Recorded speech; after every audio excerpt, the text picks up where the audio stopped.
We must remember that he is not just a cause, a name to be chanted in the streets. He was a man. He had a family. He was known as a gentle giant. He had a rich life that was taken away from him far too early, and we mourn his loss. This is a very difficult time for our nation. We have lost more than 110,000 people to COVID-19, a toll that has fallen disproportionately on people of color. We have lost brave police officers and other frontline workers who risked their lives to serve their communities. And we have lost George Floyd, Breonna Taylor, and the many, many other victims of excessive force by law enforcement. We must act today to honor their memory. I now recognize the ranking member of the Judiciary Committee, the gentleman from Ohio, Mr. Jordan, for his opening statement. Thank you, Mr. Chairman. I want to thank all our witnesses for being here today and extend our sympathy to Mr. Floyd and Ms. Underwood Jacobs. We are, as the chairman said, all so sorry for your loss and for what your families have had to live through and had to endure. Mr. Floyd, the murder of your brother in the custody of the Minneapolis police is a tragedy. Never should have happened. It's as wrong can be, and your brother's killers will face justice. Ms. Underwood Jacobs, the murder of your brother by the rioters in Oakland is a tragedy. It never should have happened. It's as wrong can be, and your brother's killers will face justice. There are 330 million people in this great country, the greatest nation ever. Not perfect, but the best nation ever. And they understand, the American people understand it's time for a real discussion, real debate, real solutions about police treatment of African Americans. Americans also understand that peaceful protest, exercising their First Amendment liberties, honors George Floyd's memory, and it helps that discussion, that debate, and those solutions actually happen. The people of this great country, you know what else they understand? You know what else they get?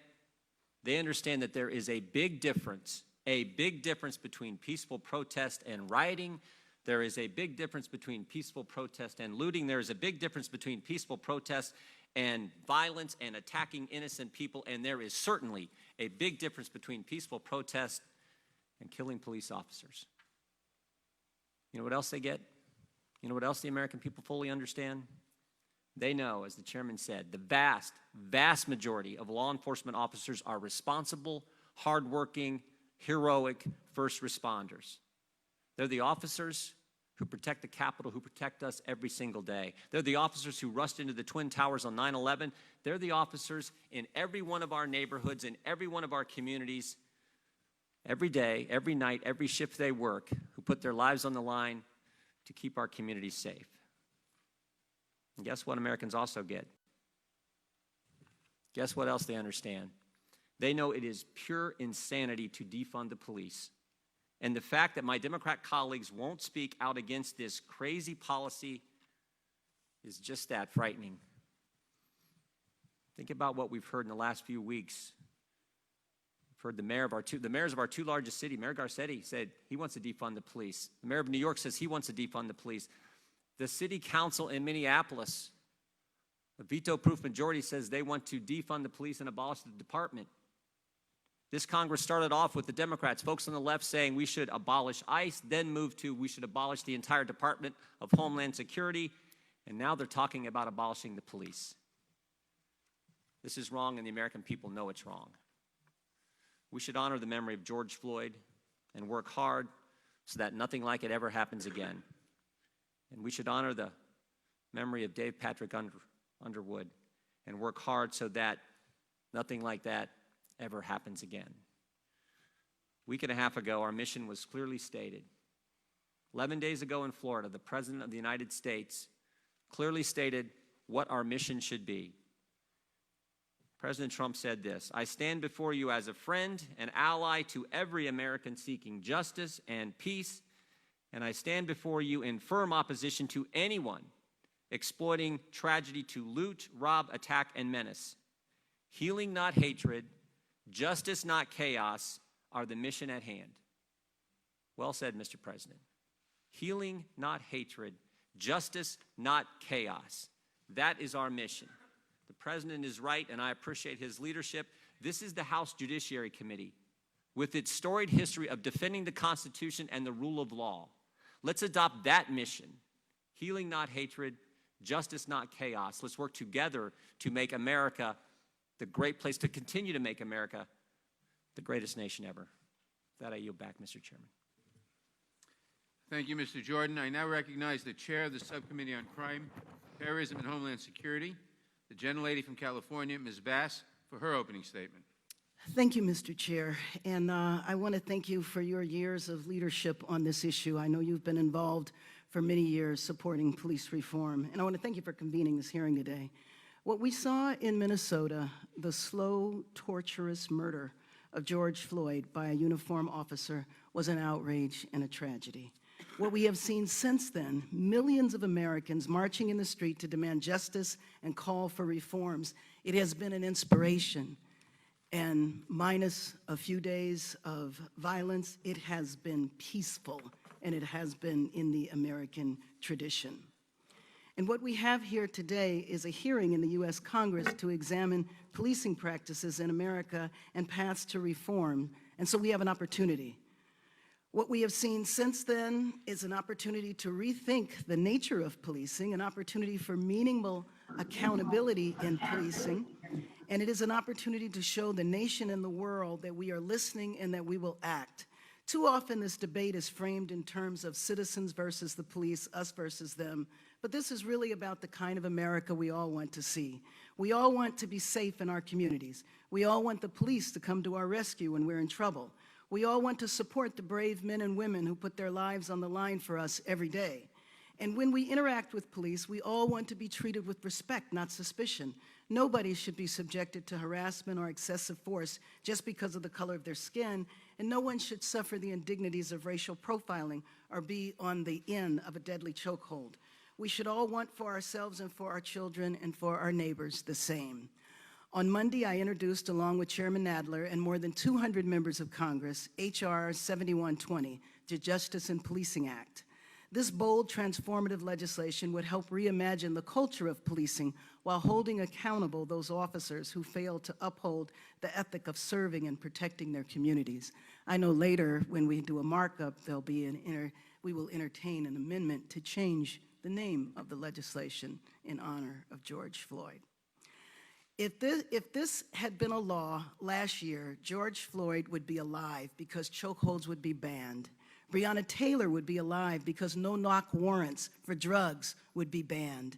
Tamir Rice would have graduated high school this May because the officer that killed him, had been fired from a nearby department, and he lied on his application. But this legislation calls for a national registry, so that would not have happened, and Tamir Rice would have graduated high school.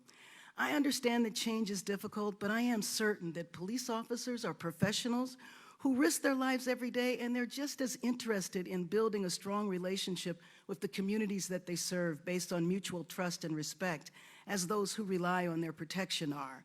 They want to increase and upgrade the profession, and so having national standards, it should never be that you can do a chokehold in one city and not in another. There should be basic standards, there should be basic accreditation, there should be continuing education, just as there are in so many other professions.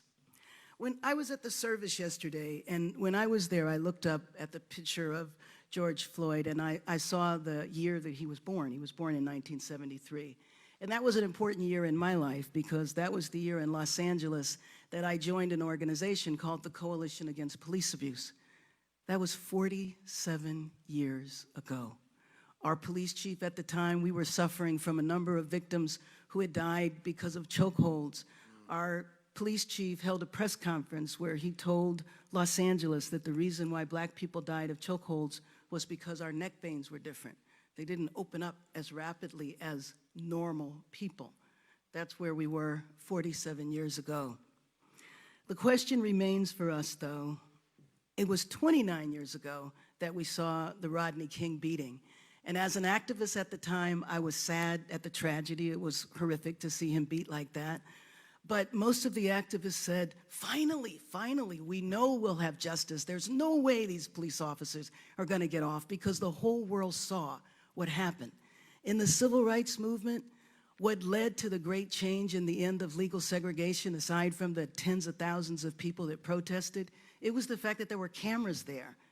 The beatings, the treatment of black people in the South had gone on for, frankly, hundreds of years, but it wasn't until those cameras exposed that then things began to change. And so what has happened in the 29 years since Rodney King, with the advent of cell phone cameras? We have seen example after example after example. 29 years since Rodney King, 20 years since Amadou Diallo, 6 years since Eric Gardner, just weeks since the death of George Floyd. His death cannot be in vain. I told his brother that his name will live on in history because the tragedy that he suffered has been the catalyst for what I believe will be profound change. And not just change that helps to professionalize police departments, not just change that prevents further abuse and deaths, but an opportunity for communities through receiving grants to take a look at their community and say, well, there's all of these issues that we face. Why should police officers have to address homelessness and mental illness? Police officers complain all the time. They're not social workers. That's right. So with these grants, maybe communities can take an opportunity to re-envision what public safety is and come up with models, better models to work with police, better models to reduce the problems that wind up needing a police officer. So that's what we have an opportunity to do in this Congress with this piece of legislation. And I hope that we work for passage of this legislation in the House, it gets through the Senate, the President signs it, and in the year 2020, we never, ever, ever see again what we saw a few weeks ago. It wasn't just a tragedy for our country and our nation, but it really was an embarrassment of our nation in front of the entire world. While we hold up human rights in the world, we obviously have to hold them up in our country. And with that, I yield. Thank you. Since Mr. Ratcliffe, the former ranking member of the Crime Subcommittee, has left the committee to serve as Director of National Intelligence, I now recognize the ranking member of the Subcommittee on the Constitution, Civil Rights, and Civil Liberties, the gentleman from Louisiana, Mr. Johnson, for an opening statement. Thank you, Mr. Chairman. I want to join all my colleagues today in thanking all of our witnesses sincerely for being here, and especially Mr. Floyd and Ms. Underwood Jacobs for making the trip in the midst of such tragedy and difficult circumstances to share your experiences with us. It's very valuable to us, and we're grateful. Of course, you have our condolences and our profound sadness for your losses. And I and my family and the community of faith that I represent have been praying for you and will continue to do that. We're going to talk about policing practices and reforms today, and that's a really important topic. But since this is the first full committee hearing that we've had in Judiciary since the tragic death of Mr. Floyd, I think it's also important for us to acknowledge here in the beginning what's believed by so many to be a root cause of the persistent challenges we face together as a country, and that is the need for authentic reconciliation in our communities. Everyone here understands the plain and simple truth that racism in any form violates the most fundamental principles of our great nation and the rules of our Creator. The central idea of America, let's not forget, is the idea that we boldly declare the self-evident truth that all men are created equal and that they're thus endowed by God with the same inalienable rights. Because each of us is made in the image of God, there are very serious implications that come from that. Among them is the idea that every single person has inestimable dignity and value. And our value is not related in any way to the color of our skin or what zip code we live in or what we can contribute to society or anything else. Our value is inherent because it comes to us by our Creator. Any fool who contends he has some sort of natural right of supremacy over his neighbor violates not only the foundational creed of America, but the greatest commandments of the God who made him. And if we can ever learn to see one another as God does, I think it'll solve a lot of our problems. This unspeakable act of cruelty that America witnessed in Minneapolis has opened an important new dialogue on reform. And while policing has always been regarded as an inherently local function, we do agree that Congress has a key role to play in ensuring that abuses are not tolerated and can never happen again. Justice has to be swift, and bad police officers have to be held accountable for their actions. But at the same time, we want to be careful to recognize, as all my colleagues have this morning, that officers like the ones involved in the death of George Floyd are not representative of the vast majority of America's law enforcement officers. Most are faithful, self-sacrificing public servants who put their lives on the line every single day to protect and serve our communities. We need to honor that, and we need to recognize and empower those law enforcement officers, which is precisely the opposite of the radical, dangerous proposals we're seeing right now to defund them. A government of, by, and for the people must be a nation of law and order, and public safety, of course, is the key to maintaining our republic. Without that, things like the rioting, looting, and violence that has led to the destruction of cities and minority-owned businesses, ironically, would prevail over the valuable, peaceful protests that are intended to bring about meaningful change. There's a consensus among every member of this committee, Democrat and Republican, that there are solutions we can work towards that will restore faith in our institutions and build trust in our communities. From where we sit right now, we believe the most actionable reforms must focus around three core concepts to simplify it: transparency, training, and termination of those rare bad apples in law enforcement who violate the law and the legitimacy that upholds the character of our legal system. This common ground is key if we're going to accomplish the goal of keeping our communities safe, upholding the civil liberties of individuals, and protecting the legitimacy of law enforcement. None of these goals that I've outlined today are mutually exclusive, of course. We can and should clearly condemn the senseless violence we've seen and all causes of it, from a few bad apples wearing a badge to the bad actors and anarchists sparking riots and destruction in our streets. At the same time, we can work together on meaningful reforms and real results while upholding the respect and appreciation that is due to every American patriot who faithfully serves us on the thin blue line. I have faith that we can work together as a committee. This is a bipartisan concern, and we'll have bipartisan solutions, I hope. For the future of our country and for generations of Americans to come, we have to do that. I urge my colleagues in this moment, all of us, to hear and to listen to our witnesses and work with each other as friends and fellow Americans to understand the need in our communities and foster our discussions on a foundation of civility and mutual respect. We've started that, and I hope we can continue it. With that, I yield back. Thank you. Without objection, all other opening statements will be included in the record.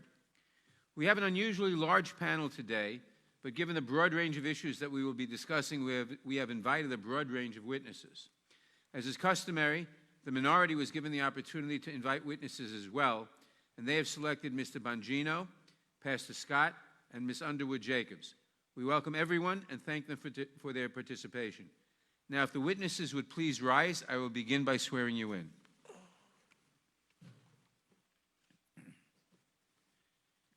Do you swear or affirm under penalty of perjury that the testimony you are about to give is true and correct to the best of your knowledge, information, and belief, so help you God? Let the record show that the witnesses answered in the affirmative. Thank you, and please be seated. Please note that each of your written statements will be entered into the record in its entirety. Accordingly, I ask that you summarize your testimony in 5 minutes. To help you stay within that time, for those witnesses testifying in person, there is a timing light on your table. When the light switches from green to yellow, you have 1 minute to conclude your testimony. When the light turns red, it signals your 5 minutes have expired. For our remote participants, there is a timer on your screen to help you keep track of time. Given the large number of witnesses, I will introduce each witness and then invite him or her to give his or her testimony before introducing the next witness. We will begin with Mr. Floyd. Philonise Floyd is the brother of George Floyd, who was killed by Minneapolis police officers on May 25th.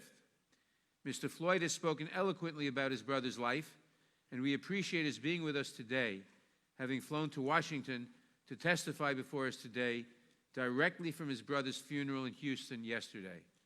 We are all so sorry for your loss. Mr. Floyd, you may begin. Thank you. Chairman Gerald Nadler and members of the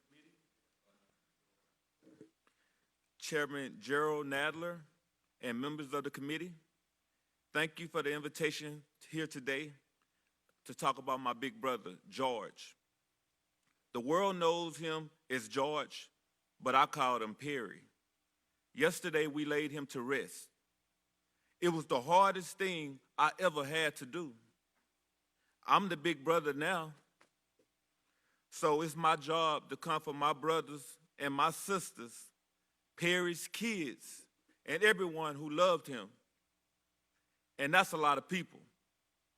I have to be the strong one now because George is gone.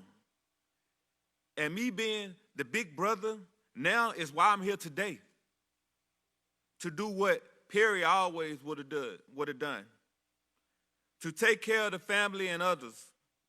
I couldn't take care of George that day he was killed, but maybe by speaking with you today, I can make sure that his death will not be in vain.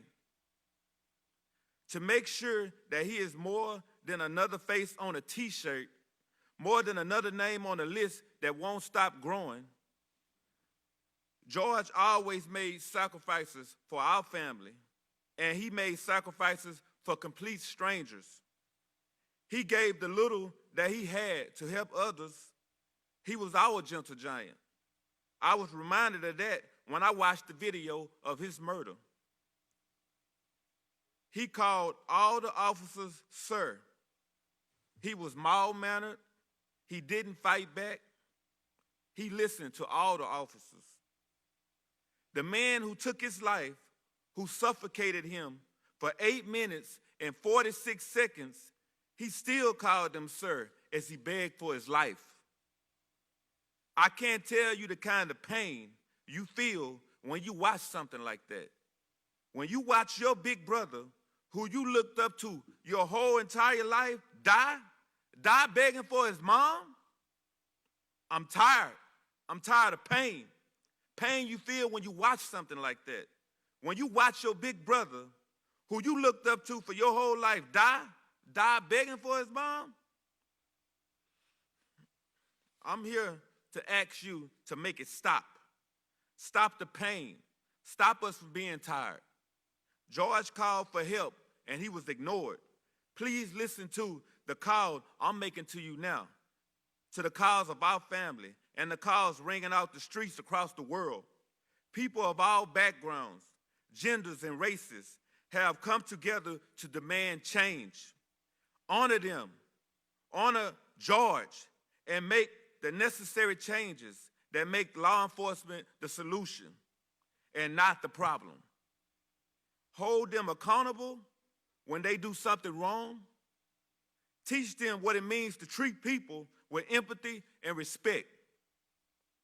Teach them what necessary force is. Teach them that deadly force should be used rarely and only when life is at risk. George wasn't hurting anyone that day. He didn't deserve to die over $20. I'm asking you, is that what a black man is worth? $20? This is 2020. Enough is enough. The people marching in the streets are telling you enough is enough. By the leaders that in our country, the world needs the right thing. The people elected you to speak for them, to make positive change. George's name means something. You have the opportunity here today to make your names mean something too. If his death ends up changing the world for the better, and I think it will, then he died as he lived. It is on you to make sure his death is not in vain. I didn't get the chance to say goodbye to Perry while he was here. I was robbed of that.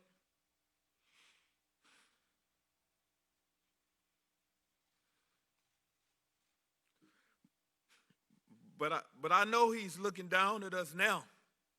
Perry, look up at what you did. Big brother, you changed the world. Thank you for everything, for taking care of us on earth, for taking care of us now. I hope you found Mama and you can rest in peace with power. Thank you.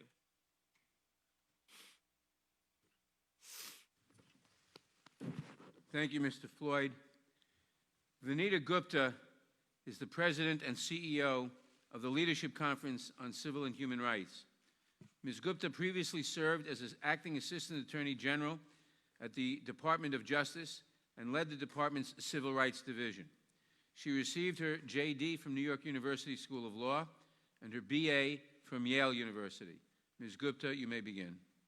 Thank you, Chairman Nadler. Mr. Floyd, thank you for being here today and for those incredibly powerful words, and we are so sorry. Chairman Nadler, Ranking Member Collins, and members of the committee, thank you for the opportunity to testify today.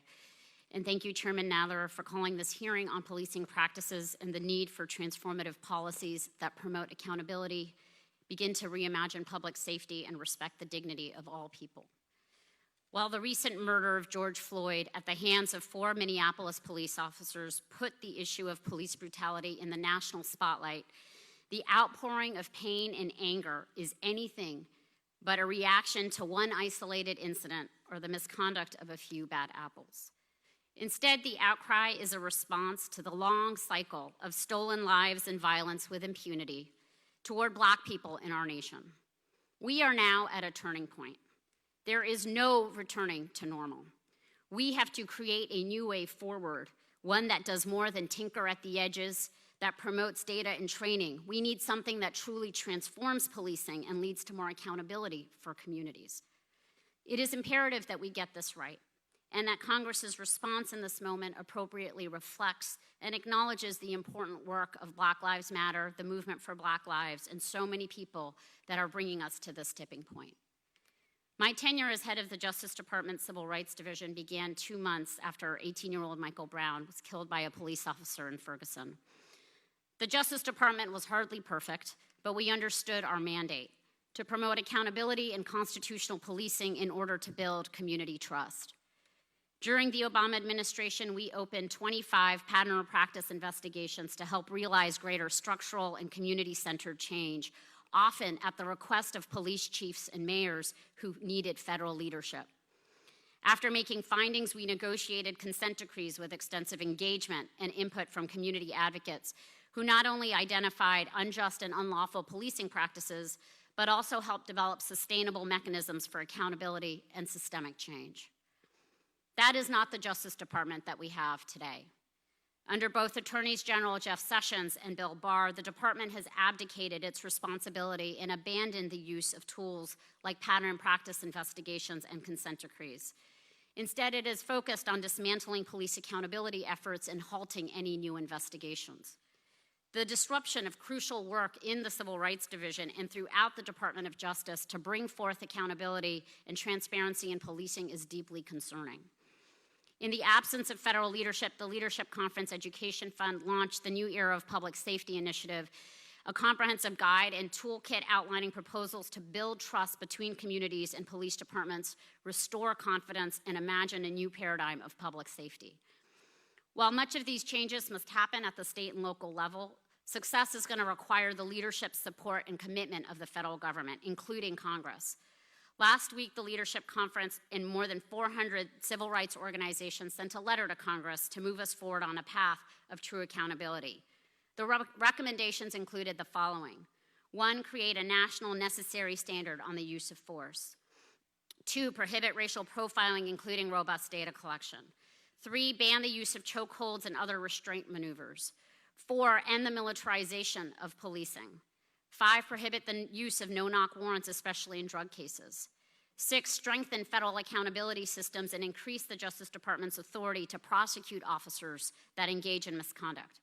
7, create a national police misconduct registry. And 8, end qualified immunity. The Leadership Conference was pleased to learn that the Justice and Policing Act, introduced Monday by both members of the House of Representatives and the Senate, reflects much of this accountability framework. This is Congress's most comprehensive effort in decades to substantially address police misconduct by taking on critical issues affecting Black and brown communities. And as the bill advances toward passage, we will continue to work on it and to ensure that real change is achieved. But let me just say in closing that policing reform alone is not going to solve the crisis that we're in today. This moment of reckoning requires leaders, together with communities, to envision a new paradigm of public safety that respects the human rights of all people. That means not just changing policing practices and culture, but ultimately shrinking the footprint of the criminal legal system in Black and brown people's lives. And it means shifting our approach to public safety from exclusively focusing on criminalization and policing towards investments in economic opportunity, education, healthcare, and other public benefits. Police chiefs and officers talk about the same thing. This approach will not only further equity, but also constitute effective policy. When we stop using criminal justice policy as social policy, we will make communities safer and more prosperous. Now is the time for Congress to pass lasting accountability measures, and we look forward to working with you until the day that these reforms are signed into law. George Floyd's death has impacted the world, and now it is on us to change it. Thank you. Thank you very much. Without objection, at the request of the ranking member, I will now recognize the distinguished Minority Leader of the House for a brief introduction of his constituent, our next witness, Angela Underwood Jacobs. Thank you, Chairman Nadler and Ranking Member Jordan, for convening this very important hearing. Mr. Floyd, thank you for your powerful words. I'll make one promise to you: your brother will not have died in vain. I'm here to introduce Angela Underwood Jacobs, her husband Michael, and her daughter Trinity. More importantly, I'm here to listen to them and all of you. Now, I know Angela, and I'm proud to call her a friend. She is a mother, a businesswoman, and the first black woman to become a city council member in Lancaster, California. Angela is here to testify because her brother, Dave Patrick Underwood, he was tragically and senselessly murdered in the line of duty 2 weeks ago in Oakland. We mourn and pray for Angela and the entire Underwood and Floyd family. As a member of the Federal Protective Service, Pat was guarding a federal courthouse, a symbol of equal justice and the rule of law.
I yield back.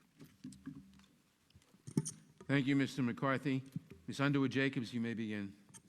Thank you very much, and I truly appreciate the opportunity to be here today. As a nation, as a people, we must come together to defeat fear, hate, prejudice, and violence. I want to ensure the memory of my brother, Patrick, is as a catalyst against injustice, intolerance, and violence of any kind. I want to honor my brother, Dave Patrick Underwood, and our family, and help our nation think about how to navigate the righteous path to equality, freedom, and nonviolent systemic change. I want to extend my sympathies and condolences to George Floyd's family. Mr. Floyd's murder was just not cruel and reprehensible, but criminal. The officers involved should be brought to justice and held accountable for their actions or as well as their inaction. I wish that same justice for my brother Patrick. who served with distinction and honor as a federal officer for the Department of Homeland Security until he was murdered anonymously by blind violence on the steps of the federal courthouse in Oakland, California. As he took his last breath on the cold, hard cement after being shot multiple times, he died. Fear, hatred, ignorance, and blind violence snatched the life of my brother Patrick from all of us.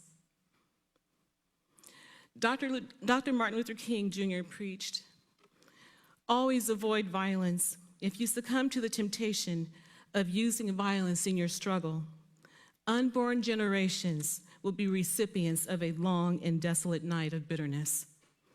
And your chief legacy to the future will be an endless reign of meaningless chaos." I have spoken to many people across this country, in fact, across the world, regarding what is going on in America. America is in pain, and she is crying. Can you hear her? I am here to seek justice through the chaos for my brother Patrick, for George Floyd, for citizens of all colors, for communities across America, and for the police officers that protect those communities and their citizens every day. The actions of a few are dividing us as a nation. At a time when we should be coming together and uniting for the well-being of all people. We will never solve generational systemic injustice with looting, burning, destruction of property, and killing in the name of justice. We must find lawful, peaceful solutions that uplift and benefit everyone. And this is greater than a black, white, or blue issue. It is a humanity issue. When those in a position of authority choose to abuse their power, that is the very definition of oppression. And when innocent people are harmed in the name of justice, no one prevails, we all lose. Everyone deserves the opportunity to feel heard, be seen, and feel safe. Police brutality of any kind must not be condoned. However, it is blatantly wrong to create an excuse out of discrimination and disparity to loot and burn our communities, to kill our officers of the law. It is a ridiculous solution to proclaim that defunding police departments is a solution to police brutality and discrimination, because it's not a solution. It gets us nowhere as a nation and removes the safety net of protection that every citizen deserves from their community's elected officials. There is a path to achieving what we desire and deserve as a nation and as a people: equality, fairness, justice, peace, and freedom from oppression. It is the same path we started on during the Civil Rights Movement. The solution to our nation's ills are straightforward. Education. We need to actually invest in education again and make it our nation's top priority. Through education comes knowledge, through knowledge comes understanding, and through understanding comes opportunity and freedom. Jobs. If there isn't any chance of making a decent living, there isn't any chance of having a decent, just society. We need to create more jobs that in turn will create more economic justice for all Americans. Housing. There is no way to live a decent life if you can't find, or in America's case, afford shelter. We need to listen and learn from each other. It's time for everyone to open their ears and listen to what each other has to say. America is the world's melting pot because we have so many people, cultures, beliefs, and points of view. And somehow we've become siloed. As a single voice in this chambers, attempting to honor my brother and family, I hope I can make a difference today. I want America to make a change. I want you as our representatives in Congress to make a change so that no one ever has to wake up to the phone call that I received telling me that my brother was shot dead and murdered. How my brother died was wrong, and I'm praying that we learn something about how he lived.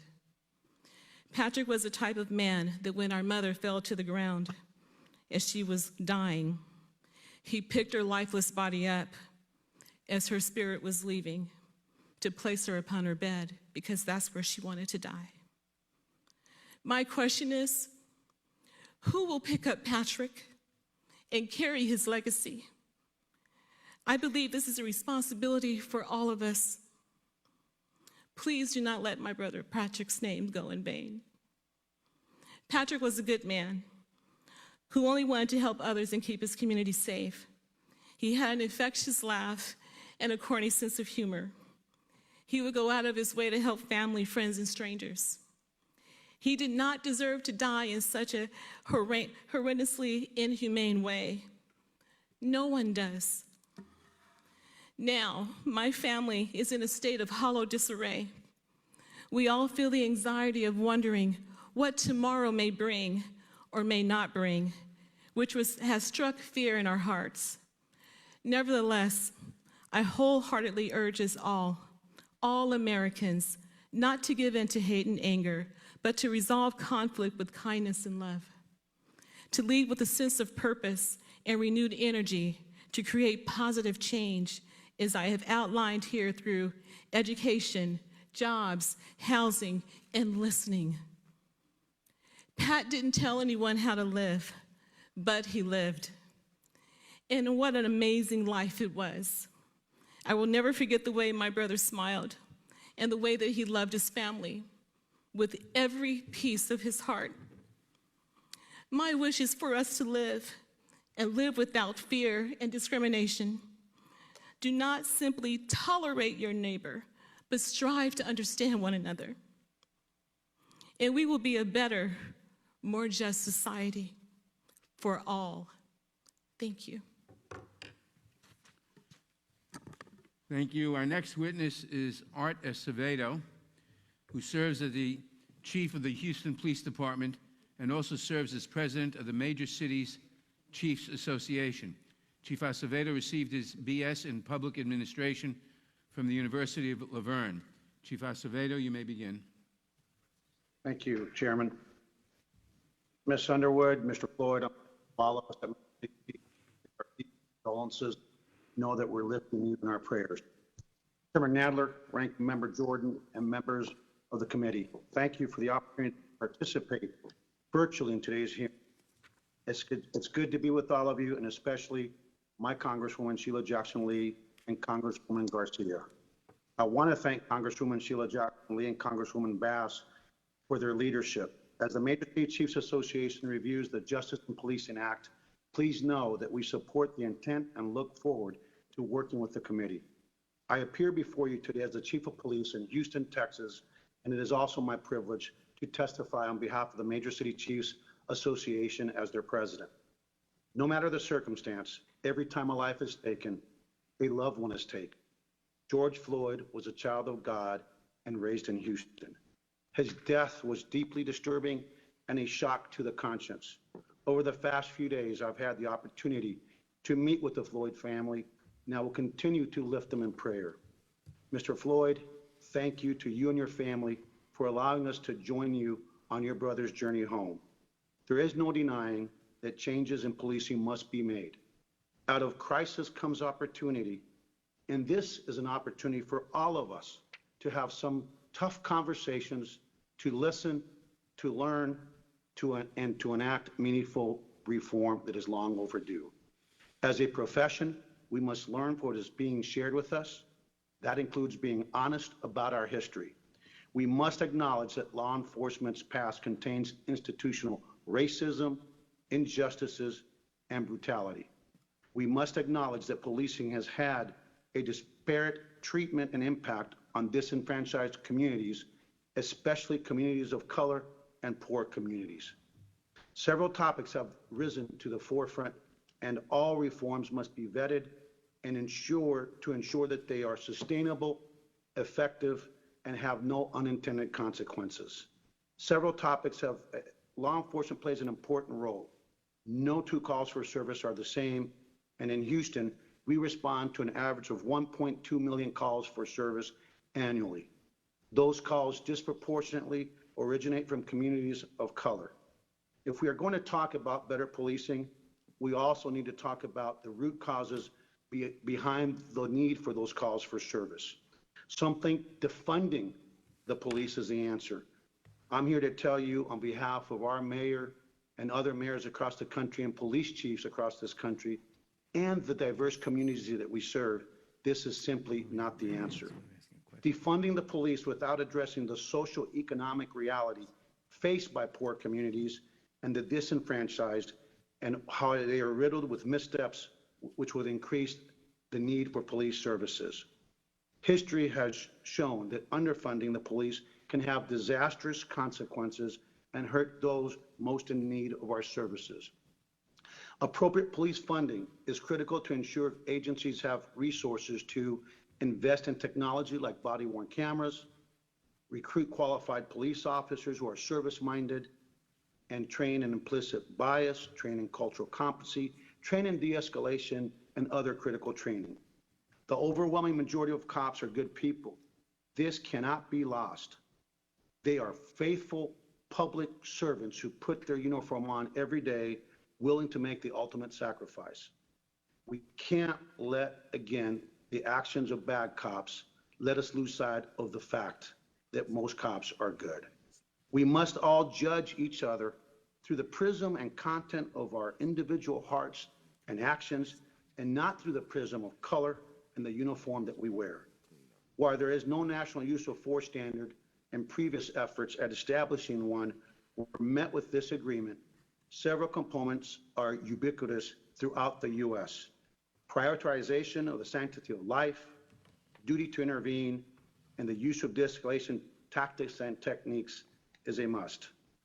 Let me be clear.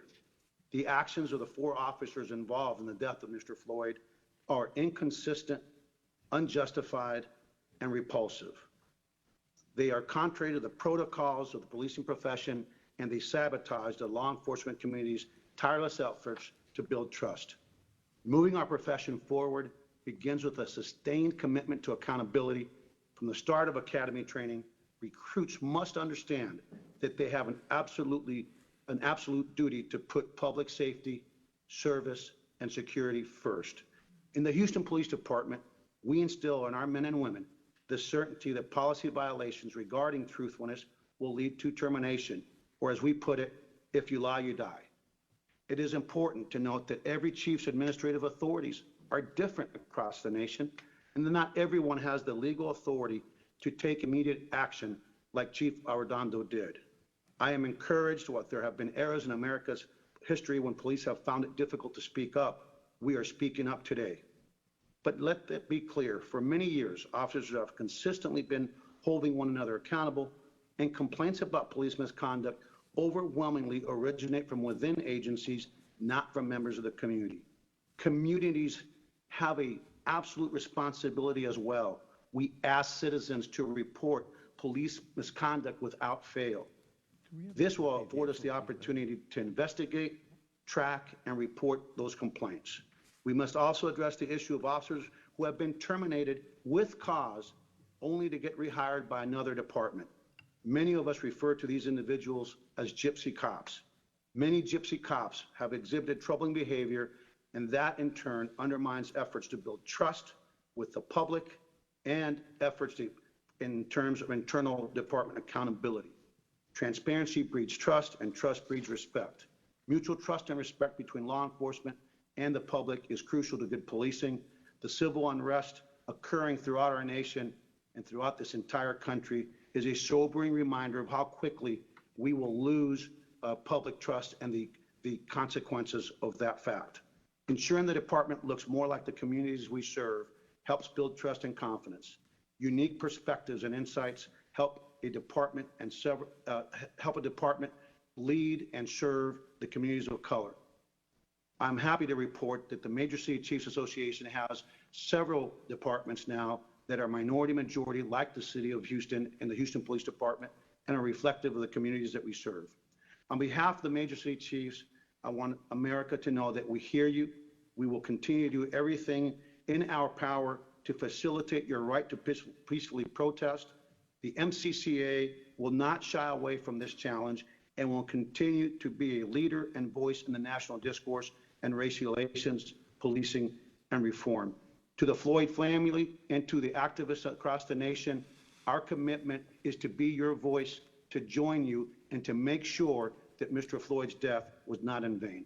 I yield the remainder of my time and look forward to any questions the committee may have. Thank you, Chief. Our next witness is Ms. Sherilyn Ifill. Ms. Sherilyn Ifill is the President and Director Counsel of the NAACP Legal Defense and Educational Fund. She received her JD from New York University School of Law and her BA from Vassar College. Ms. Ifill, you may begin. Good morning. My name is Sherilyn Ifill. I'm the President and Director Counsel of the NAACP Legal Defense Fund, the nation's oldest civil rights legal organization formed in 1940 by Thurgood Marshall. I want to thank Chairman Nadler, Ranking Member Jordan. I want to salute the leadership of Representative Bass and the Congressional Black Caucus on this issue.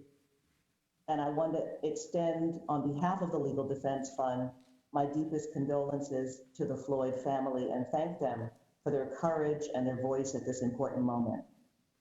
We welcome the Justice in Policing Act as a first step in addressing the decades-long call and demand for policing reform. The legislation includes reforms that LDF's Policing Reform Campaign has advocated for years to ensure greater accountability for police officers who engage in misconduct and brutality. Members of Congress incorporated a number of our proposals in the Act, which is a step in the right direction toward ensuring police accountability nationwide. I want to first focus this committee's attention on the significance of this moment and the importance of the federal government's role in addressing this crisis. You are in a civil rights moment. In 1964, 1965, 66, and 67, cities all over the North in this country were gripped by urban unrest. In Watts and Detroit, Harlem, Minneapolis, and scores of other cities, Black people took to the streets to protest police brutality. It was during that period of unrest that Dr. Martin Luther King said, "Riots are the language of the unheard." The 1968 Kerner Commission was created to study the source of that unrest. And much of the report's findings and recommendations focused on law enforcement presence and conduct in Black communities. This period overlapped with the years that most people think of as the core civil rights movement, when Black people in the South petitioned, protested, marched, and demanded federal legislation to address segregation, voter suppression, and economic injustice. The result were core civil rights statutes, the Civil Rights Act of 1964, the Voting Rights Act of 1965, and the Fair Housing Act of 1968. But despite the unrest in northern cities, in over 100 cities during that decade, there was no legislation to address the issue of police brutality in African American communities. And as a result, very little has changed since that period as it relates to this issue. Therefore, too many officers know that they can commit the most heinous acts against African Americans without fear of accountability. Ranking Member Jordan said that the killers of George Floyd will face justice. But we also know that those who killed Philando Castile, Eric Garner, Terrence Crutcher, Eleanor Bumpers, Michael Stewart, Clifford Glover, Sean Bell, Amadou Diallo, and countless others never were held accountable for the crimes they committed. That snapshot of former Officer Derek Chauvin kneeling on the neck of George Floyd with his hands in his pockets, looking out with no fear of being videotaped, should shame every member of this body, every judge, every lawyer, everyone who has participated in the perpetuation of a system that calls itself a justice system, but routinely allows officers of the state to take innocent life with impunity. You have the chance now to change that. One of the key parts of the system of impunity has been qualified immunity, a defense that shields officials from the unforeseeable consequences of their act, but has been interpreted by courts so expansively that it now provides near immunity for police officers who engage in unconstitutional acts of violence. LDF has litigated a number of these cases. For example, in 2018, we filed a petition in the United States Supreme Court appealing a decision of the United States Court of Appeals for the 11th Circuit that affirmed summary judgment in favor of a law enforcement officer who tased our client, Carrie Illich, 19 times to death. The U.S. Supreme Court denied the petition, and this case was not a one-off. Every year, cert petitions are filed in the court seeking review of cases in which law enforcement officers have successfully eluded accountability for the most violent forms of brutality by raising the qualified immunity defense. The Justice in Policing Act seeks to address qualified immunity by amending the civil rights statute used most in police excessive use of force cases, 42 U.S.C. Section 1983, and we welcome this amendment. We want it to apply to all civil suits that are pending or filed after enactment of the Act, and we'll continue to work towards the elimination of qualified immunity. There's bipartisan support for ending qualified immunity, and so I'll close my remarks by quoting from a federal circuit court judge in a decision issued just this week in the Fourth Circuit Court of Appeals.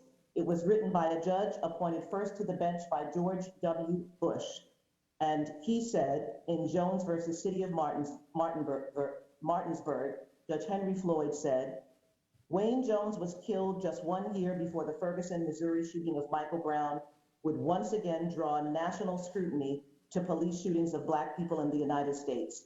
7 years later, we're asked to decide whether it was clearly established that 5 officers could not shoot a man 22 times as he lay motionless on the ground. Before the ink dried on this opinion, the FBI opened an investigation into the death of yet another Black man at the hands of police, this time George Floyd in Minneapolis. This has to stop. To award qualified immunity at the summary judgment stage in this case would signal absolute immunity for fear-based use of force, which we cannot accept.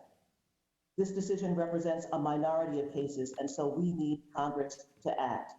You are required by history to meet this civil rights moment.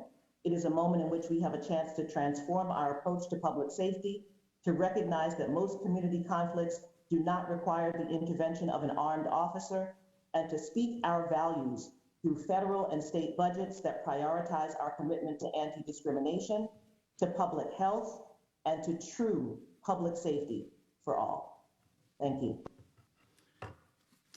Thank you. Our next witness is Darrell Scott, who is the founder and senior pastor of the New Spirit Revival Center, a non-denominational church in Cleveland Heights, Ohio. Pastor Scott is also the author of the book, Nothing to Lose: Unlikely Allies in the Struggle for a Better Black America. Pastor Scott, you may begin.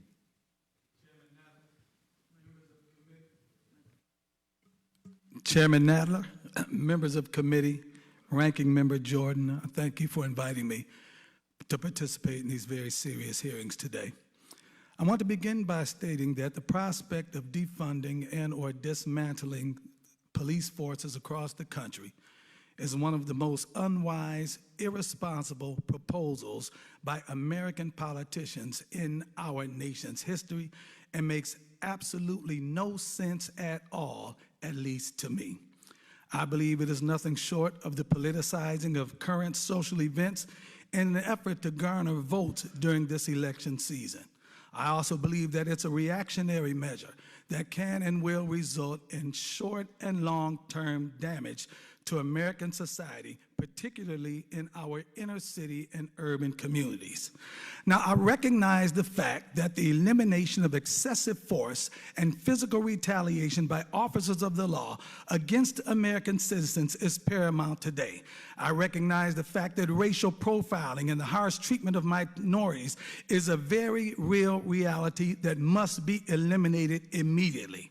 I myself can testify of times in my life when I felt racially profiled by police. I can testify of times in my life when I was pulled over for driving while black. I can testify of giving my grandson, who is now of driving age, the talk of how to properly behave if pulled over by police because he had the question of a very real fear of the possibility of death at the hands of police. In fact, my very first interaction with police when I was 13 years old resulted in me being roughed up. I could very easily have been George Floyd. George Floyd could have very easily been me, my brothers, my friends, or any number of any other black men in America. However, I do not recommend throwing the baby out with the bathwater by labeling all police officers as bad cops simply because of the bad actions of a rogue segment of those whose job is supposed to be to protect and to serve American citizens. In fact, in certain inner city communities across America, increased funding for police and increased police presence is actually necessary in order to enforce the law and to guarantee the safety and the security of law-abiding members of those communities. As one who was formerly in that street life years ago, I might be a pastor, but I didn't come down from heaven. I came up out of hell with the rest of everybody else. I was formerly in that street life. I know very much about the criminal element, and I can state definitively that the criminal element in and of society would enjoy nothing better than a reduction in police presence and police power. It would allow those with criminal intentions and criminal actions to flourish virtually unchallenged in the communities of America. The law-abiding members of society would be directly threatened by the absence of police or the inability of police to respond to criminal activities, and in many cases would endeavor to take the law into their own hands to ensure their safety and well-being, as evidenced by the response of some who decided to defend themselves and their property from vandalism.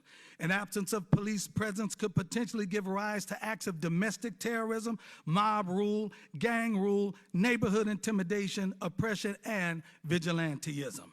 Defunding of police departments has already happened in a number of American cities, and rather than remedying problems, has actually made conditions much worse. The city of Cleveland, my hometown, is a prime example of the results of police defunding. In 2004, the city of Cleveland laid off 285 officers. The entire police budget was slashed by 31%. To cover basic services, the following units were either disbanded or cut forever. The district strike force units, the narcotics unit was completely cut. SWAT was downsized. The fugitive unit was disbanded. The auto theft unit was disbanded. The intelligence unit was cut to bare bones. The mounted unit was cut 85%. The aviation unit was down completely for 3 years and is now only utilized during special events. The harbor unit was disabled. The boat sits rotting in a dry dock. The scientific investigation unit was cut 80%. All the lab techs were let go. All the evidence collection is now done by priority. The DARE problem, the Drug Abuse Resistance Education Program, was cut. Community policing was cut 45%. Cleveland went through a decade-long downsizing, which saw the department reduced from 1,900 officers to 1,500 officers on average. Zone car coverage, which directly affects citizens, has been cut. Police presence in any given district or in any given shift has been cut in half. 1- and 2-man units have been cut in half. Response time is dramatically longer if the police show up at all. The murder rates have climbed. The property crime is at record levels. Aggravated robbery statistics are higher. Drug sales, drug use, drug abuse is higher. Drug and alcohol-related motor vehicle accidents are the highest they've ever been. Cleveland has went from a relatively safe city per capita to an unbelievably unsafe city. Calls for service have increased even though the population has dropped significantly over the last 20 years. Once safe areas of the city are now unsafe. Once nice neighborhoods in the city are now not nice. Homicides are up 55% in Cleveland from this time last year, and Cleveland now has a higher murder rate per 100,000 residents than Chicago does. I believe that police departments are only as effective as politicians and their appointees allow them to be. Consequently, politicians and appointees are directly responsible for the state of their police departments. Law-abiding citizens, and I've spoken to a great deal of them, overwhelmingly think that defunding or disbanding police departments is a horrible idea. Community policing is a very viable option to address the needs of inner city communities. Having police in the communities to actually get to know the residents is the best way to obtain the results that we all want. When I was growing up, the residents and the business owners knew the police officers that were assigned to our neighborhoods, and their presence was a deterrent to criminal activity. So in short, Defunding of police departments in America has already happened, and it is proven to be an epic fail. We cannot allow that paradigm to continue if we want the neighborhoods of America to be safe to live in, the streets of America to be safe for residents to walk on, and the communities of America conducive for businesses to thrive in. So I recommend and I agree with the fact that police reform, or better yet, police revision should be enacted.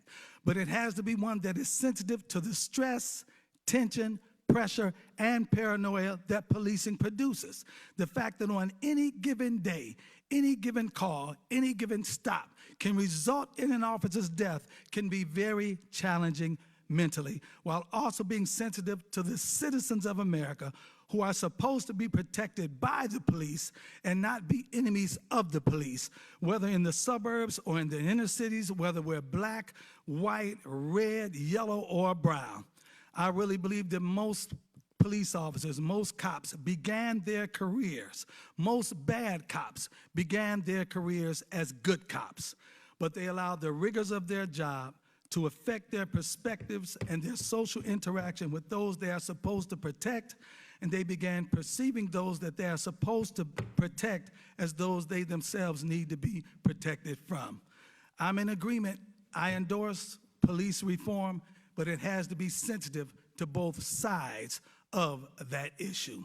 Thank you for allowing me. God bless you. Thank you. Before I call the next witness, I just remind witnesses to turn off their mics when you're not speaking. Turn them on when you're speaking, turn them off when you're not speaking, please. Our next witness is Mr. Paul Butler. He's the Albert Brick Professor at Georgetown University Law Center, where he specializes in criminal law and race relations. Professor Butler is also the author of the book, Let's Get Free, A Hip-Hop Theory of Justice and Chokehold, Policing of Black Men. Mr. Butler received his J.D. from Harvard Law School and his B.A. from Yale University. Mr. Butler, you may begin. Chairman Nadler, Ranking Member Jordan, honorable members of the committee, thank you for this opportunity to testify. Mr. Floyd and Ms. Underwood Jacobs, I'm so sorry for your loss. May the memory of your brothers, the memory of the other martyrs, be a blessing to the people all over the country, all over the world who are rising up in what Martin Luther King called the beautiful struggle for equal justice. There has never, not for 1 minute in American history, been peace between black people and the police. And nothing since slavery has sparked the level of outrage among African Americans as when they feel under violent attack by the police.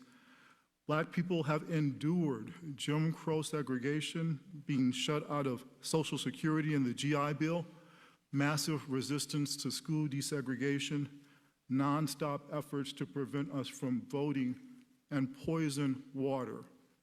But the rare times black people have set aside traditional civil rights strategies and instead have risen in the streets, destroyed property, and resisted symbols of the state has been because of something that the police have done. Watts in '65, Newark in '67, Miami 1980, LA 1992, Ferguson 2015, Baltimore 2016, Minneapolis in 2020. All of those cities went up in flames because the police killed another black man. Unlawful violence is never acceptable, either as a misguided approach of a few or as an abuse of the power and trust we place in law enforcement officers. The main problem is not bad apple cops. Officers have difficult jobs and many serve with honor and valor. Still, almost every objective investigation of a police department finds that police as policy treat African Americans with contempt. The police kill, wound, pepper spray, beat up, detain, frisk, handcuffs, and use dogs against black people in circumstances in which they do not do the same to white people.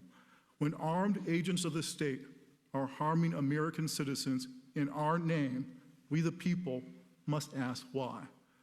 In the past 2 weeks, we've seen acts of grace and bravery by police officers. Cops in New York took a knee. In Houston, Chief Acevedo arranged for an honor guard to accompany Mr. Floyd's body when he came home. Unfortunately, we have also witnessed these past 2 weeks police officers commit deplorable acts of violence against the citizens they've sworn to serve and protect. In New York, officers drove 2 large police vehicles into a crowd of protesters. In Atlanta, officers broke the window of a car, dragged out 2 college students, and shot them with a stun gun in Buffalo.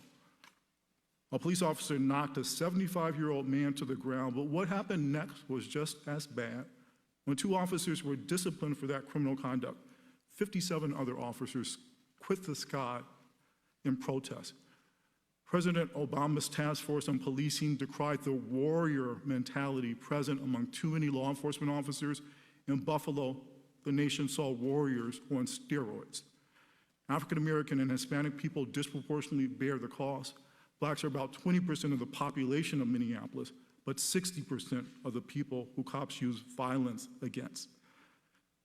The result is that there are more black people in the criminal legal system today than there were slaves in 1850. When I mentioned to a young man I mentor that if he attended protests, he should wear a mask, he said he certainly would try. But he wanted me to know that as a young black man, he has a greater risk of dying from police violence than from the coronavirus. According to the National Academy of Science, 1 in 1,000 African American men and boys will be killed by the police. What African Americans need to realize equal justice under the law is for selective enforcement and police brutality to end. We need the police to stop killing us, to stop beating us up, to stop arresting us in situations in which they would not do those things to white people. The Justice in Policing Act is a common sense reform. Among other things, it requires cops to be trained on understanding racial bias. In Minneapolis, as 3 officers crushed the life out of Mr. Floyd and another served as a lookout, somebody in the crowd said to the cops, "He's human, bro." But these 4 officers did not treat Mr. Floyd like a human being. Too often, police work seems to enforce the dehumanization of people of color. Understanding the history and reality of racism in the United States will make our men and women in blue more effective officers. In the end, this hearing is about the legitimacy and sustainability of our democracy. No justice, no peace is not a threat. It is simply a description of how the world works. The multiracial, multi-generational demonstrations that have risen up all over the United States reflect the wonderful diversity of our great nation and the potential of ordinary citizens to make our country live up to its highest ideals. The Justice and Policing Act of 2020 heralds the urgency of transformation and the promise for all Americans of equal justice under the law.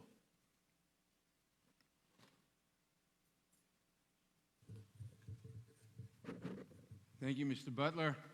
Our next witness is Benjamin Crump. Benjamin Crump is the founder and principal owner of Ben Crump Law. He is also currently representing George Floyd's family. Mr. Crump received his JD and BA from Florida State University. Mr. Crump, you may begin. Thank you, Chairman Nadler and distinguished members of the committee. I know all the speakers have 5 minutes to speak, but I wish it was 8 minutes and 46 seconds, not as a symbolic gesture, but as an actual exact time reference of how long George Floyd literally begged. He literally narrated a documentary of his death, begging for his life, saying, "I can't breathe," and calling for his mama. The death of George Floyd has galvanized the world and mobilized Americans to demand a more just system of policing, because it's become painfully obvious that what we have right now are 2 systems of justice, one for white Americans and another for Black Americans. George is one in a long line of Black Americans who unjustly are killed at the hands of police or, in George's case, at the knee of the police, including Breonna Taylor, Pamela Turner, Botham Jean, Michael Brown, Stephon Clark, Eric Gardner, Tamir Rice, Philando Castile, Terrence Crutcher, Laquan McDonald, just to name a few. And the list goes on and on. But it is important, Mr. Chairman, that we remember their names. It's way past time that we revise the role of police to become peacekeepers and community partners. Of course, they must be prepared to protect themselves and the public in direct, life-threatening situations. But these should be the exception and not the rule. What we are witnessing throughout our country is not that. Americans are being tear gassed in the streets, hit with rubber bullets, shoved violently to the ground, cracking their skulls against the pavement, beaten bloodied with batons. And for what? For demanding justice for Black Americans. Our constitutional rights are under attack, and not in the shadows, but in the broad daylight. Changing the behavior of police and their relationships with people of color starts at the top. We need a national standard for policing behavior built on transparency and accountability. The only reason we know what happened to George Floyd is because it was captured on video. The advent of video evidence is bringing into the light what long was hidden. It's revealing what Black Americans have known for a long, long time, that it is dangerous for a Black person to have an encounter with a police officer. Given the incidents that have led to this moment in time, it should be mandatory for police officers to wear body cams and should be considered obstruction of justice to turn them off. Like a black box data recorder in an airplane, body cams replace competing narratives with a single narrative, the truth, with what we see with our own eyes.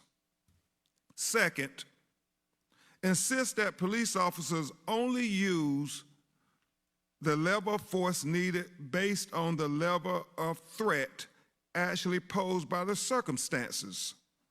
We've seen way too many Black people shot in the back, or unarmed Black people shot and killed, or a handcuffed Black man face down on the pavement, asphyxiated by a knee on his neck for 8 minutes and 46 seconds, though he posed no threat at all. Neck restraints were used by Minnesota police more than 200 times, resulting in suspects losing consciousness at least 44 times. Lethal restraints like chokeholds and strangleholds should be outlawed. Finally, reform how qualified immunity applies to police officers. If officers know they have immunity, they act with impunity. If officers know they can unjustly take the life of a Black person with no accountability, they will continue to do so. That's what you saw in the eyes of Derek Chauvin with his hand casually tucked in his pocket as he extinguished the life of George Floyd. Accountability requires that officers face public consequences for unjustly taking a life or brutalizing a fellow American that they are sworn to protect and serve. Too often, many officers are silent in the face of evil because of the blue shield, the Brotherhood of Police Officers, which fosters systematic racism and abuse.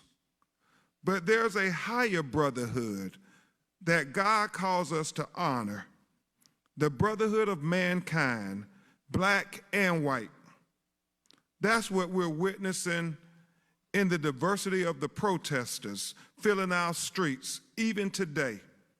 And that's the brotherhood our police officers must honor above all. The Founding Fathers knew they had not built the infallible system, a faultless union, but they did task us with the perpetual duty to aim for it, a more perfect union of justice, liberty, resilience, hope, and compassion. We have to do better, and we must strive to live up to those American ideals.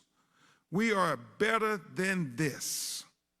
Chairman, members of the committee, you have the power to make this moment in history the tipping point so many of us have been waiting for, fighting for, and praying for, that Americans are marching for.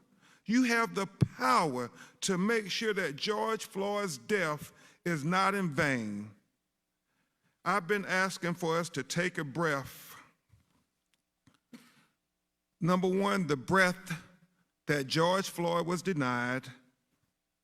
Secondly, take a breath to consider how we use police in our society and how we hold them accountable for the tremendous power we place in their hands.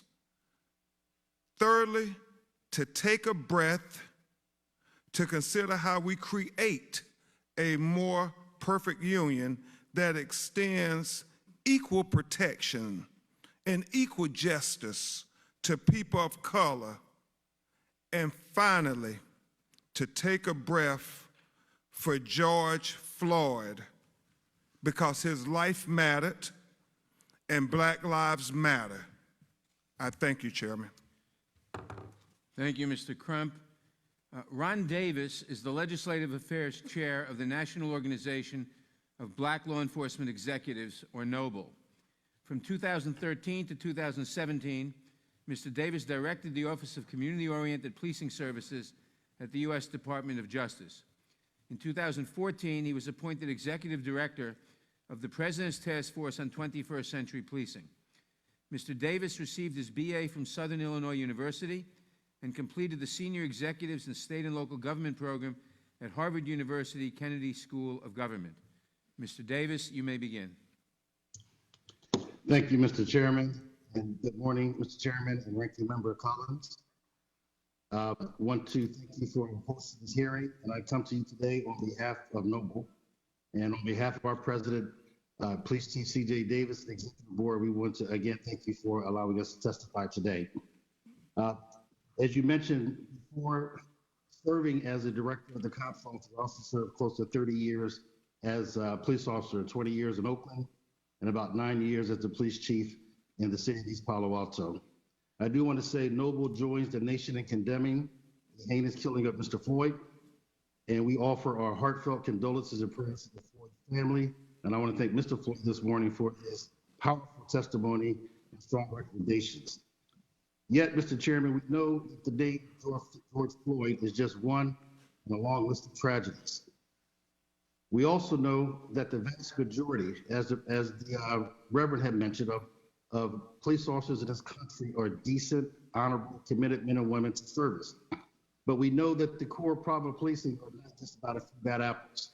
I think too often we focus on the bad apples, and we need to acknowledge, Mr. Chairman, that the problem in policing today is continued use of draconian policing systems that still suffer from structural racism and severe institutional deficiencies.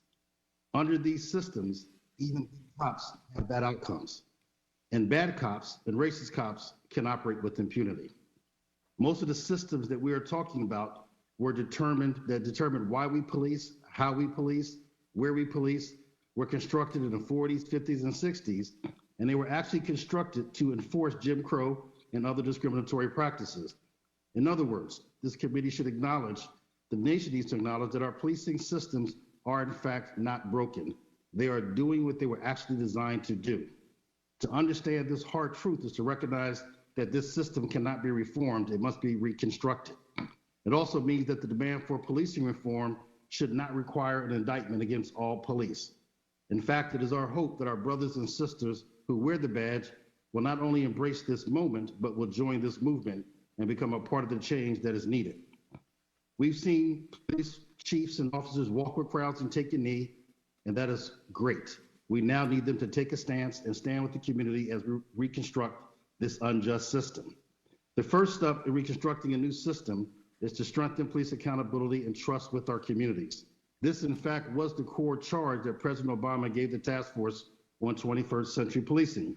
And in 2015, the task force provided recommendations for police agencies and their communities to advance this. Unfortunately, the Trump administration not only tossed this report away, it has actually retreated backwards to the so-called law and order days in which the mass arrest of men of color was this nation's crime strategy. We need to abandon that dangerous rhetoric. We need to abandon the idea of law and order, and we need to embrace a peace and justice mantra that enhances public safety and ensures justice for all. Mr. Chairman, we need the support of the federal government to further advance the recommendations from President Obama's task force. We also need to make some immediate actions. In the interest of time, I will say that we support the 8 bullets that Benita Gupta outlined with the Leadership Conference of Civil Rights, and I won't go over those 8 bullets since it's already in the testimony. We also believe that we need to immediately rescind the Sessions memo so that the Department's Civil Rights Division, Department of Justice Civil Rights Division, can immediately restore the use of consent decrees where appropriate. We believe that we should restore programs within the COPS office that allows police departments to do voluntary reviews so that they can identify deficiencies in their operating systems and structural programs. And we believe that all police agencies should obtain some type of accreditation before receiving federal funds. We also need the federal government's help in supporting local and state efforts. In the absence of this DOJ, it's been the states that have been stepping up. So for example, the state of California and Governor Gavin Newsom passed Assembly Bill 392, the most comprehensive use of force reform bill in the nation. Last week, Governor Newsom also ordered the state to stop teaching the carotid hold or carotid restraints or chokehold, and made clear that he would support any legislation that prohibit those techniques. In Illinois, former Attorney General Lisa Madigan and current Attorney General Kwame Raoul used their office to negotiate with the city of Chicago to adopt the most comprehensive consent decree in the nation's history. And in California, Attorney General Becerra used his office to conduct pattern and practice investigations, provide organizational assessments, and use of force reviews. And most recently in Minnesota, Attorney General Keith Ellison worked with Department of Safety Commissioner John Harrington and used their office to convene a task force, a working group of diverse people to address the issue of police deadly encounters. Now, unfortunately, the group released their report just weeks after Mr. Floyd was killed, so it was too late to unpack that tragedy, but it does provide a roadmap for Minnesota as it moves forward. These are all activities that the Trump administration has Thank you, walked away Mr. from. Davis. And these are all activities that are sorely needed if we're going to address police reform. In some, the recommendations that have been outlined, the ones I just mentioned, the ones that Ms. Gupta outlined, the ones that you've heard today, are all contained in the Justice and Policing Act. And we appreciate Congresswoman Bass, yourself, Mr. Nadler, and all the co-sponsors for introducing this comprehensive bill. And Noble looks forward to working with this body as you move the bill forward. As we proceed, there are immediate steps that I believe police leaders and departments can take.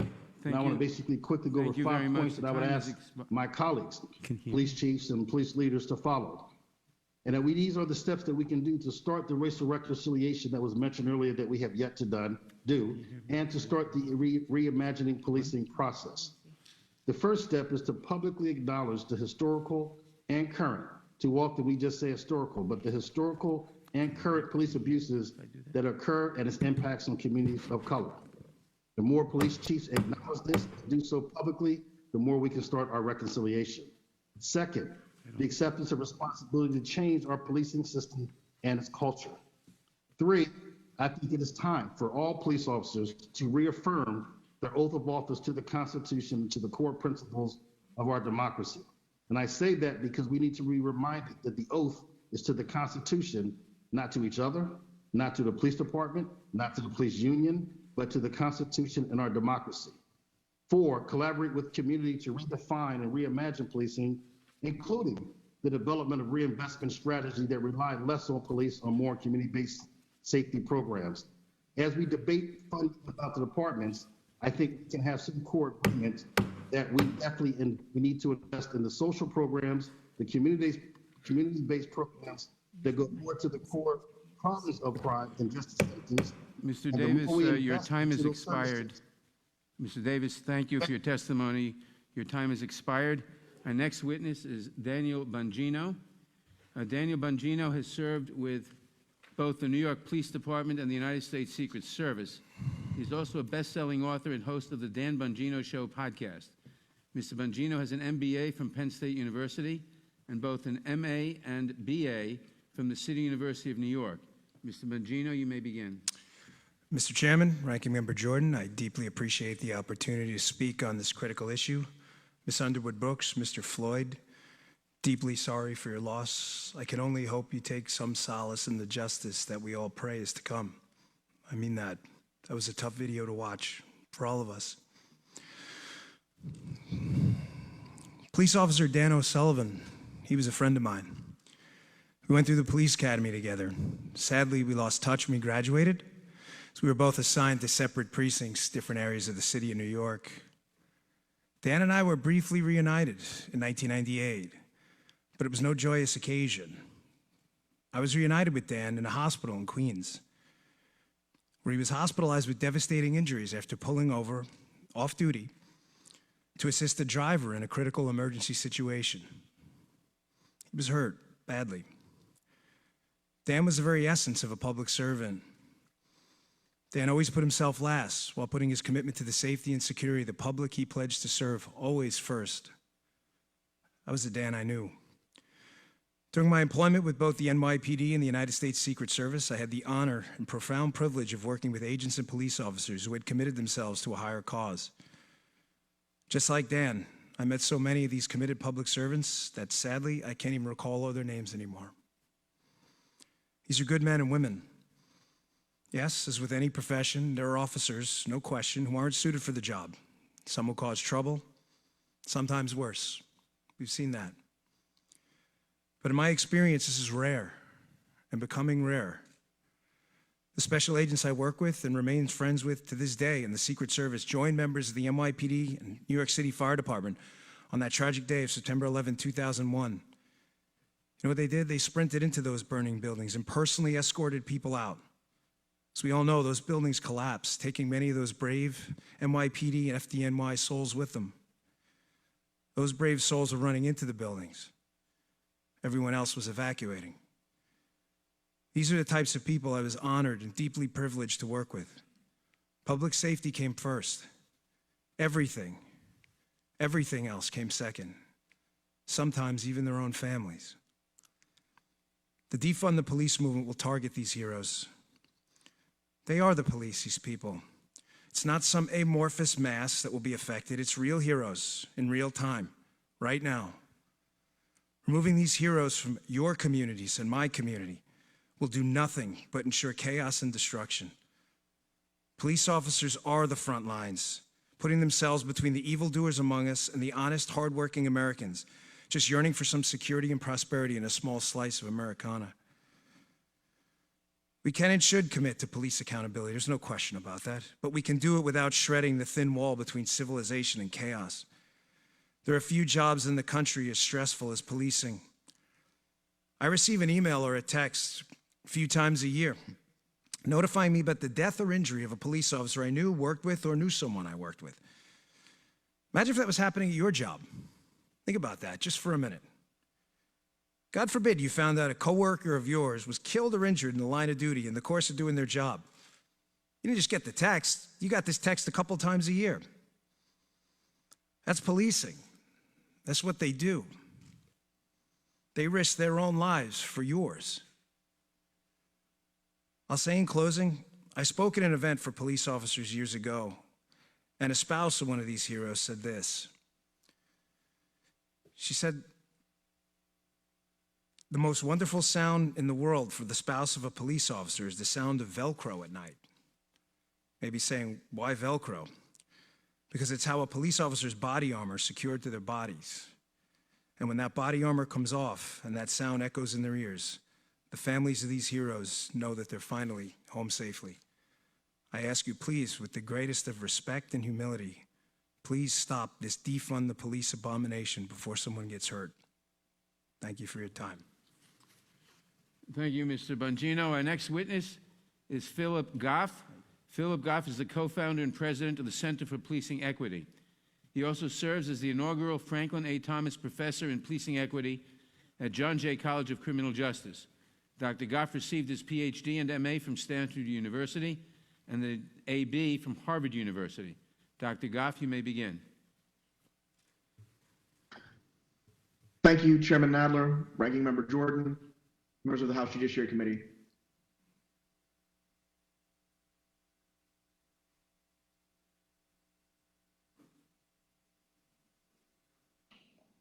I want to say that we mourn with you. And to Mr. Floyd, I want to thank you especially for your powerful witness in front of this body and the entire country.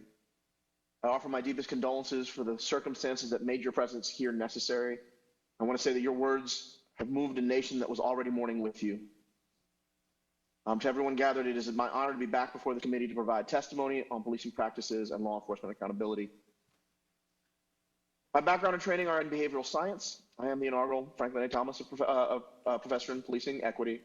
I was a witness for the President's Task Force in 21st Century Policing, a member of the National Academies of Sciences Committee that issued a consensus report on proactive policing.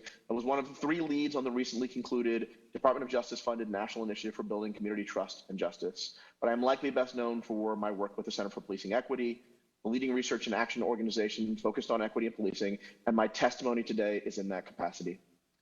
CPE maintains the National Science Foundation-funded National Justice Database, which we understand is the largest collection of police behavioral data in the world. Our work focuses on combining police behavioral data, psychological survey data, and data from the U.S. Census to estimate not just racial disparities in police outcomes, such as stops and use of force, but the portion of those disparities for which law enforcement are actually responsible and can do something about. I have to say that what we have seen in the streets of the United States over the past 2 weeks nearly defies description. Some have called it massive protest, others have called it a riot, others have called it a revolution. What I am confident is that what we have seen has been larger than the incident that sparked collective outrage and is still tearing at the fabric of our democracy.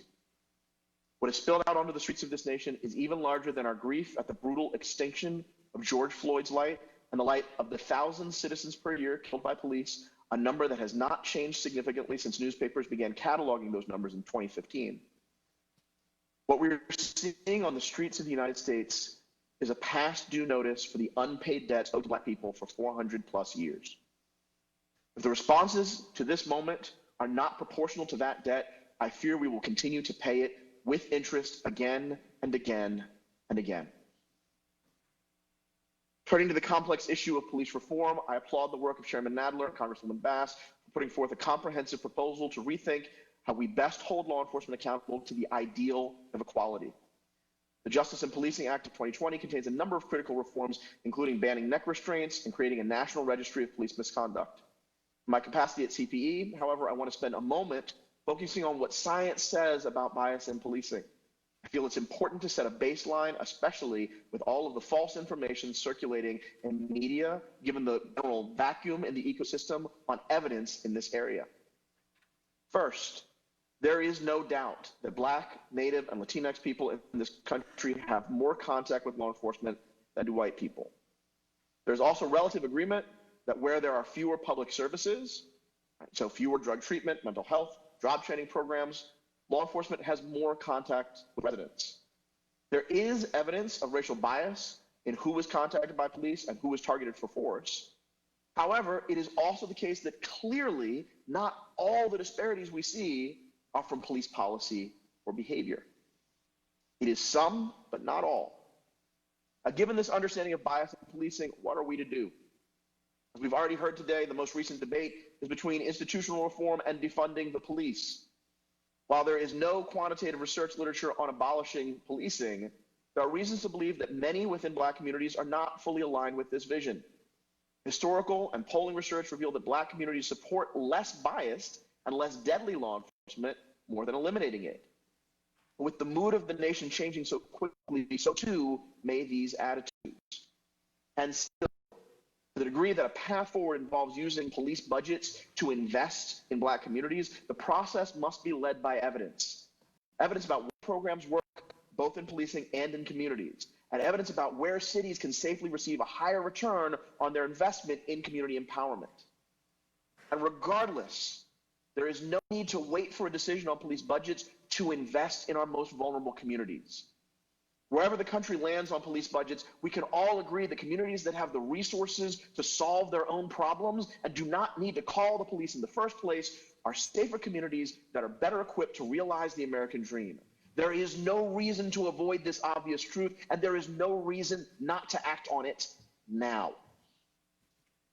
As I previously mentioned, the Justice and Policing Act of 2020 contains the best federal police reform package of the bills I have seen before this Congress, and CPE supports its passage.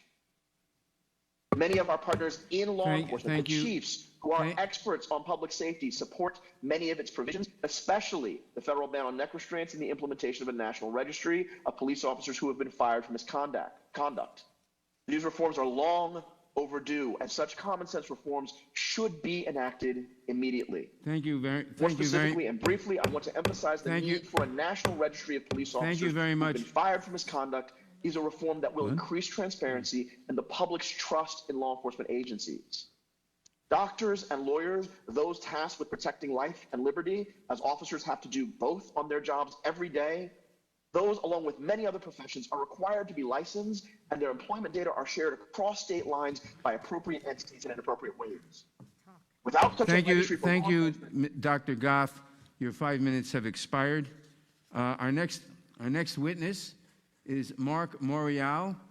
Mark Morial is the president and CEO of the National Urban League. Mr. Morial also served as mayor of New Orleans from 1994 to 2002. He received his JD from Georgetown Law School and his BA from the University of Pennsylvania. Mr. Morial, you may begin. Thank you very much, Chair Nadler and Ranking Member Jordan, members of the committee. To Representative Bass, thank you for your incredible leadership on this issue. First, we at the National Urban League strongly support the passage of the Justice in Policing Act. And to Mr. Floyd and Ms. Underwood Jacobs, I join in sharing our thoughts and our prayers with you on your losses. Your courage is admirable. Thank you very much. Between 1882 and 1968, that's an 86-year period, 4,742 people, mostly black, were lynched in the United States. These murders were turned into public spectacles, with people being tortured, mutilated, and burned in front of hundreds of spectators, mocking their deaths.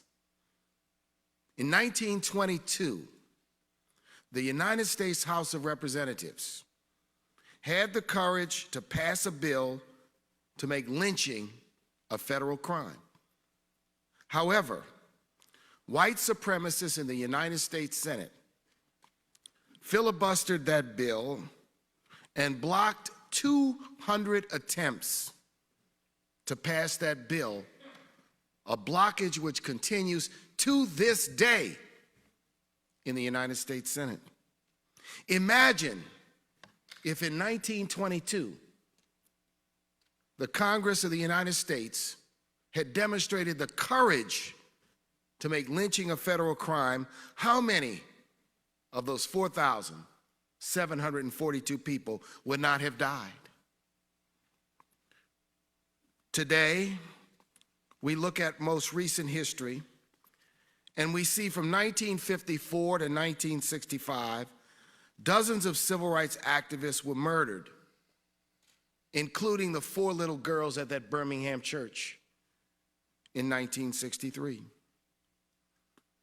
But this Congress, in 1964 and 1965, this Congress with bipartisan majorities and the courage of a Southern president who had previously supported segregation, demonstrated the courage and the conviction to pass the 1964 Civil Rights Act, the 1965 Voting Rights Act, and the 1968 Fair Housing Act. Since 2013, when Trayvon Martin was killed in Florida, 1,291 black people have been shot and killed by the police. Over 100 of them were unarmed. And now, in 2020, as we stand just 6 years away from the 250th anniversary of this nation, before the eyes of the world, George Floyd was lynched on the streets of Minneapolis, Minnesota. And the world, from Hungary to New Zealand to Australia to Paris to London to big cities, small towns, every village, every hamlet, every neighborhood in this nation have risen up in mainly peaceful protests to simply say enough is enough. Enough is enough, and Black Lives Matter. This Justice in Policing Act represents a bold and clear step forward, but an opportunity. An opportunity at a historic time in American history as to whether this nation's elected representatives will hear the pain, hear the cries, hear the suffering, hear the outrage, and realize this is not the time for a de minimis, backroom, Washington political compromise. That this is a moment for bold and courageous action. And the type of action where 20, 40, 60 years hence, history will ask, your children will ask, your grandchildren will ask, where did you stand? Where did you stand? This is a moment not of politics. This is not a moment of black or white. This is a moment of morality. It's a moment of human decency. This act does a number of things. It bans some practices that we all know have to be banned. Chokeholds, no-knock warrants, racial profiling.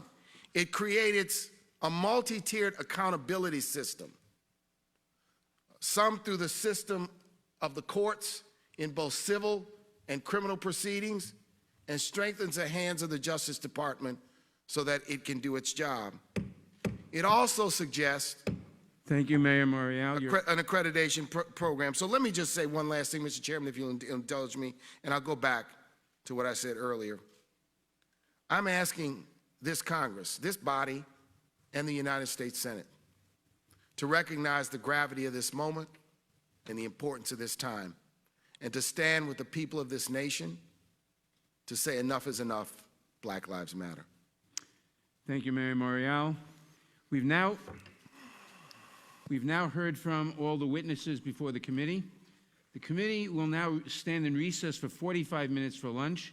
As a matter of safety, there will be no eating in this room. The committee will reconvene in 45 minutes. The committee is in recess.